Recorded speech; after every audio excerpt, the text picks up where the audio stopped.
help you? It's time, it's summer, and your special has been chosen.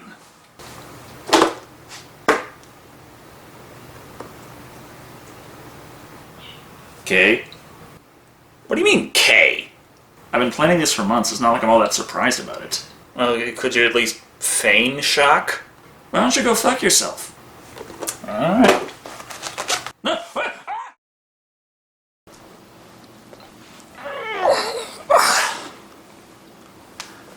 Hello, World Wide Web. I'm Dr. Shado, the internet personality with doppelganger. Fucking hell, it usually takes me a few more weeks before I start going this crazy. The point is now that it's officially the summer, as the summer solstice is June 21st, we're going to take a look at a movie that takes place on June 13th, Friday the 13th. As in both the day and the movie. Everyone already knows about the iconic series with Jason Voorhees brutally killing people left and right. And a lot of people also know that that's not exactly how things started out. The start of the franchise was similar in a lot of ways, don't get me wrong. It introduced Camp Crystal Lake and Jason Voorhees, though Jason wasn't exactly a major player in this one. He was a kid that drowned decades before the events of this movie took place. Instead of him, we have another mysterious figure stalking the counselors and picking them off one by one. And everybody already knows who that is, because years before I was even born, Siskel and Ebert spoiled the ending in their review of this movie. So, let's take a look at Friday the 13th and spoil the story for a new generation. The film opens way back in 1958, on Friday the 13th of June at Camp Crystal Lake. It is a dark and mild night, where we see counselors singing songs by the fire, shortly before two of them break off from the group for sexy time. Somebody'll see. We just leave the door open, the light on, and the neon sign outside that says, "Teens fucking!" It's called hiding in plain sight, sweetheart. This would be Barry, played by Willie Adams, and his girlfriend Claudette, played by Deborah Hayes. According to the dialogue here, he's been cheating on her, but she seems okay with it. Someone who isn't so forgiving has tracked them down in their well-lit and open hideaway, though, interrupting their fun. We weren't doing anything, we were just messing with. That's the funny thing, Barry got stabbed and Claudette screams. Unless he was stabbed a little lower than the gut, I guess. In any case, Claudette just can't overcome the arch-nemesis of gamers everywhere, waist-high boxes. Thus, she is killed. Or frozen in time while the camera zooms in slowly. Either way, we suddenly jump to Friday the 13th, present-day edition. To which people say, this movie was set in 1979, but June 13th was on a Wednesday that year. To which I say, this movie came out in 1980, and June 13th was Friday the 13th that year. Now in modern times, 36 years removed, we're introduced to Annie, played by Robbie Morgan. She's the new cook for the reopening of Camp Crystal Lake, but somehow wound up this far on foot, despite the fact that she still has like 20 miles to go to get anywhere near the camp. With that in mind, she asks the locals for help, which works, despite the reputation this camp has.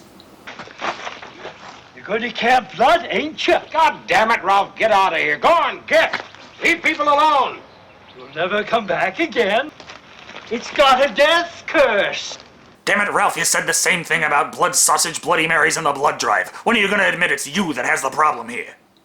That would be Crazy Ralph, played by Walt Gorney. They pay him no mind, and Annie gets in the truck with Rex Everhart, who at least has the courtesy to get her several miles down the road before he starts talking about how she's going to die if she goes there. Camp Crystal Lake is jinxed. Oh, terrific.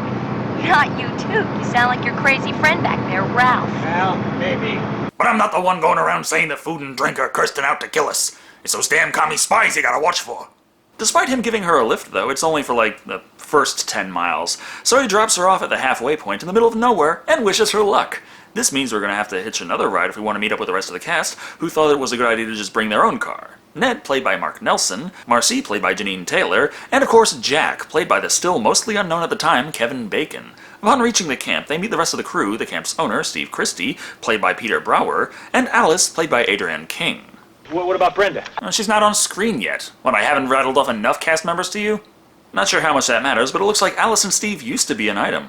Or are. Or not. It's hard to tell with how dismissive she is of him, despite the dialogue suggesting she fucked him last night. He wants her to stick around all summer, but only manages to get her to agree to stay 1 week and see how she feels. This right before a mysterious stalker appears at her through the woods, and we find out that Steve has had to head to town for supplies, leaving the counselors alone at the camp with the spooky stranger.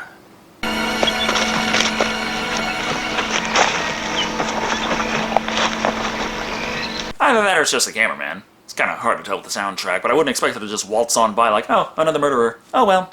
Nevertheless, the man heads back to town in his Jeep, and we finally get a chance to be introduced to Brenda, played by Laurie Bartram, setting up the archery range, and meeting the rest of the cast of characters. Ta-da! Are you crazy? No, he's the goofy one. You haven't met the crazy one yet, trust me. The crazy one is on the road driving a Jeep and picking up Annie, who is still far enough from the camp that she's hitchhiking. Before long, they reach the road to the camp and drive right the fuck past it. Hey, wasn't that the road up for Camp Crystal Lake back there?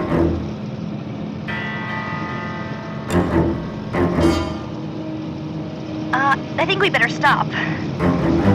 See, kids, you should never trust anyone who speaks in orchestral score. Learning she is not safe here, and he leaps out of the car. How nice of our killer to slow down enough for her to do that. Still, this is a horror movie, so the stunt injured her leg, meaning she can only hobble away while the killer has no problem catching up to her at a casual pace.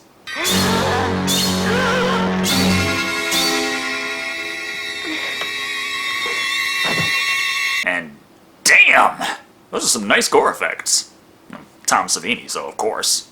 Back at the camp, while the counselors wait for their oh-so-late cook to arrive, they pass the time not by fixing the place up as per Steve's orders, but fucking around in the lake, followed up by fucking murdering a snake. That was a real damn snake. Well, at least we know what's for dinner. You know, guys, I like it when you got stuff that looks real in horror movies. That's impressive, but when you're actually killing things, that's where I draw the line. Well, the Snake Slayer is Bill, played by Harry Crosby. Never mind the death, though. Life goes on thanks in no small part to Ned and his apathy towards the suffering of others. Ned, might want to be careful. That's cultural appropriation. Do you know what the fine is? Oh, shit. Damn, they work fast. He's cool, though. The cops are here to point out that Crazy Ralph has been going around and being crazy, and to that end, he warns the locals, if his crazy ass shows up, just call the police and they'll take care of it. We ain't gonna stand for no weirdness out here. Wait, you mean to tell me that these murders are business as usual? With that, he leaves, but in case you're wondering where Ralph is...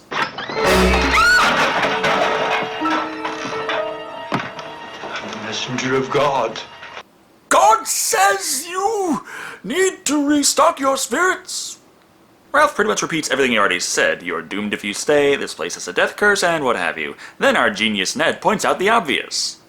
I think we just met Ralph. God, what's next? As long as it involves Ned dying, I'll be happy.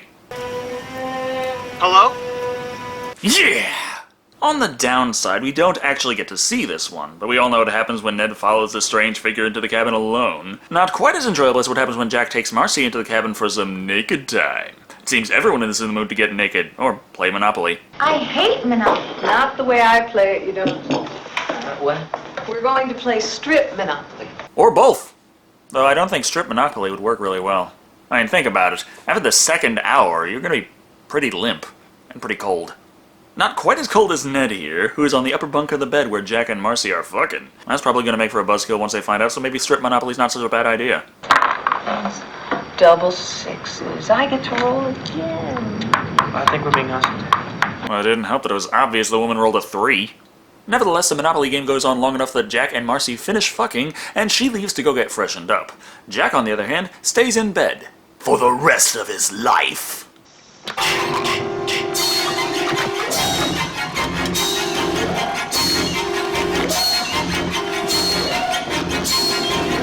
I don't think the Adam's apple is one of the ones that counts for that kind of trick. So now both of the men she showed up to camp with are dead. Not that she realizes yet. Marcy's still in the public bathroom trying to get cleaned up enough to go snuggle with Jack's corpse.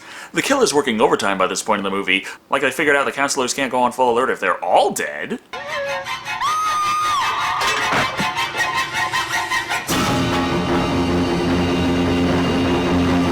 Man, these Axe body spray commercials are getting weird. Surprising no one, in the time it took those 3 to get killed, these 3 still haven't finished their game of strip Monopoly, barely getting 2 shirts off. However, the dark and stormy night is enough to get them to postpone the game for now. The storm is so bad, even Steve's Jeep gets caught in the mud, unable to move. Fortunately, an officer is nearby. Give me a lift! I'll have one of my cops just bring me back in the morning. Why not? Well, for one, you're not a taxi service, and two, you don't realize this, but it seems unlikely that any of his counselors will be alive to drive the truck down here. As psycho killers don't take lunch breaks, or clock out for the evening, before long Brenda is targeted by the murderer, who employs a new strategy. I'm not saying you shouldn't check it out, but if you happen to see three, lasers in a triangle on the way there, don't say I didn't warn you. In a slightly ironic twist, this is not only the most well-lit kill in the movie, it's also one that takes place off-screen. Back with Alice and Bill, the only ones still alive at the campsite, things seem calm, but Alice heard some weird screaming from the archery range, and the lights went on and then off again, and nobody knows what the fuck is happening. Therefore, they investigate. It doesn't take long before they find out it's not all smiles, sunshine, and camp counselors constantly copulating.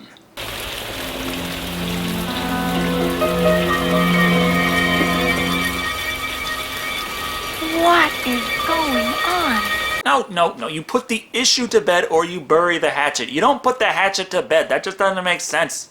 Wasting no time, they phone the police. That is, they try to, but wouldn't you know it, the lines are cut. At this point, they decide, screw it, just leave. But the car won't start. They don't establish a concrete reason why for that, though, so I'll just say because it's a horror movie. With little else they can do, Alice and Bill decide it's best to wait for Steve to come back so they can ride his Jeep back to town. Steve, on the other hand, not only doesn't have his Jeep, as we all know, but is now on foot after the police get a call and had to turn around. He does manage to get back to Crystal Lake, though.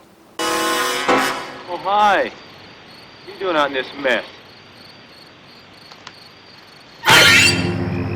At this point, shouldn't the killer have quite a bit of blood on them? It should be pretty obvious what they're doing, if you ask me. With that minor red herring out of the way, we go back to Bill and Alice, only to find they can communicate through psychic voiceovers. You want me to come with you?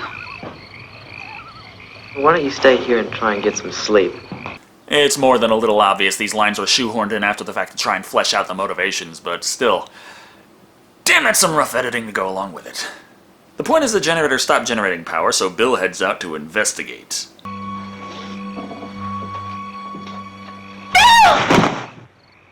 Bill?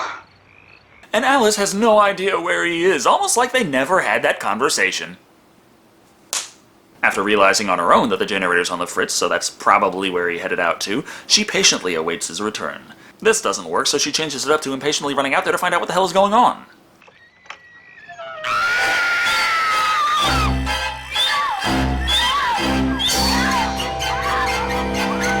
Yeah, his eye's switching, so it's obvious he's not dead. But to be fair, the makeup that Tom put on Crosby there got in his eye, and it was, not very comfortable. So this is actually a lot better than what we could have got. Oh, god damn it, Savini, it burns, damn you! Now the lone survivor, Alice must prevent herself from befalling the same fate as her fellow camp counselors. Therefore, she runs back to her cabin and ties the door handle to a rope, so no one will be able to open it from the outside. Then she piles shit in front of the door, even though it's not the way the door swings, but points for trying. Oh, and in case you're worried because we never got to see Brenda's body.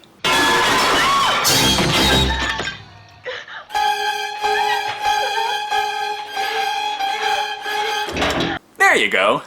Of course, the lack of arrows and the addition of rope makes me just wonder what the hell happened to her.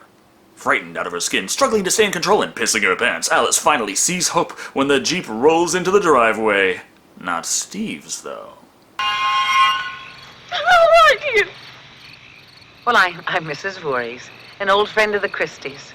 Wow, it's very nice of you to show up. Now there's less than 20 minutes of the movie left to go. We finally are introduced to Pamela Voorhees, played by Betsy Palmer, an actress whose work dates back to the 50s and is said to have only signed up to play this role because she needed to pay for her car. Whatever the case may be, the red herring of Crazy Ralph is discarded pretty quickly once Mrs. Voorhees gets her mouth going and the truth is revealed. Did you know that a young boy drowned the year before those two others were killed? The counselors weren't paying any attention. They were making love while that young boy drowned. And ever since then, I have sworn I would kill all those fucking camp counselors. Literally. To hammer the point home, she continues to ramble about how she couldn't let Steve reopen the camp after what happened. Also, a bit of psycho visions of her son drowning and calling to her is enough to put her focus on a new target, Alice. You let him drown. You never paid any attention. Look what you did to him. Pam? Jason drowned in 57. Adrian was born in 55. It's kinda hard to pin the responsibility on her at 2 years old. So she goes in for the kill, failing miserably for the first time all movie. Alice isn't even that great at this either, knocking Pamela down, but not finishing her off. Instead, running off into the night like a good horror movie protagonist. Don't let her live. I won't, Jason. I won't. Hey, so are these the kind of conversations you had with your kid before he drowned? Alice is smart enough to go for the fucking guns first, but unfortunately for her, the ammunition is kept under lock and key. The key part being the issue here, so when Pamela shows up, the best she can do is throw it at her before they break out in fisticuffs. Ooh, right in the cunt! So Alice knocks her out again, and again does not move in to finish her off, instead running out into the night. Wait a minute. Yeah, the point is they eventually reach the big walk-in pantry where Alice is cornered. Going to finish her off this time? This might be a good idea, all things considered. Nah, why not just note that she's bleeding a little and figure that's good enough? Why not just walk over to the lakeside, sit down by a boat, and stare off into the abyss?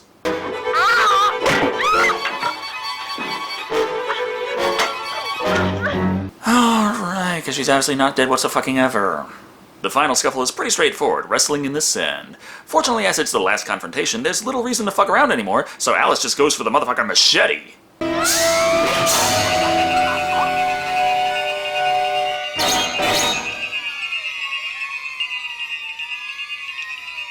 And we learn that the Voorhees bloodline is part insect. Shit, why not just have her punch Alice one last time before falling over? But just because she survived the night, that doesn't mean Alice can't still be stupid. So instead of at the very least going inside where she'll be protected against the elements and insects, she just floats her ass out to the middle of the pond in one of the boats until morning arrives. The police show up very quickly, despite no one having called them with the phones being out and all, and everything seems mostly calm.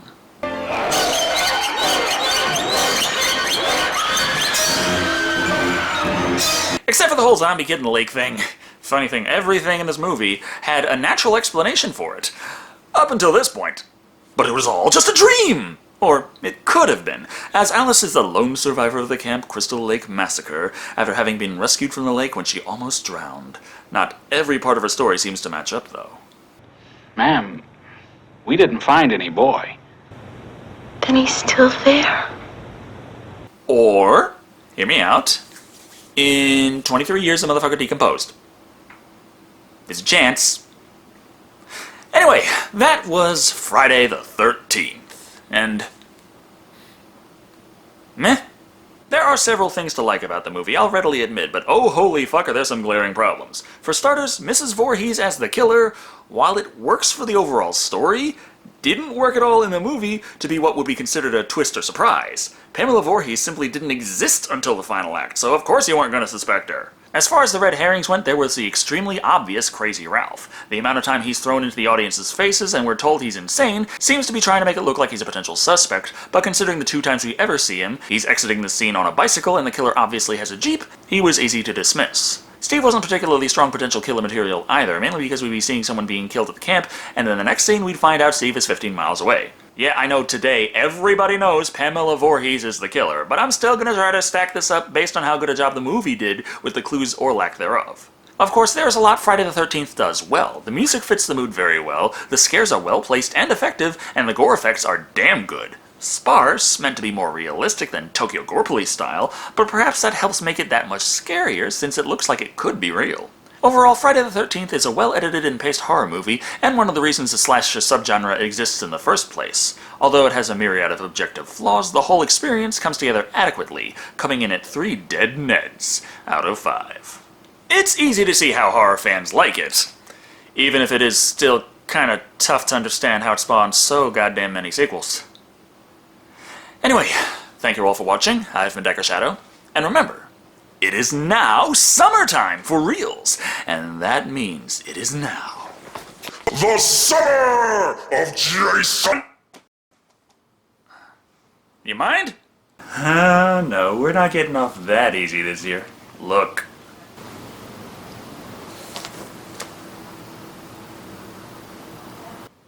Oh, so it's The summer of The Nightmare on Friday the 13th. It's too winded. Be a little more concise. Think hashtags. What are you, my agent? The Summer of Freddy versus Jason!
You're all doomed.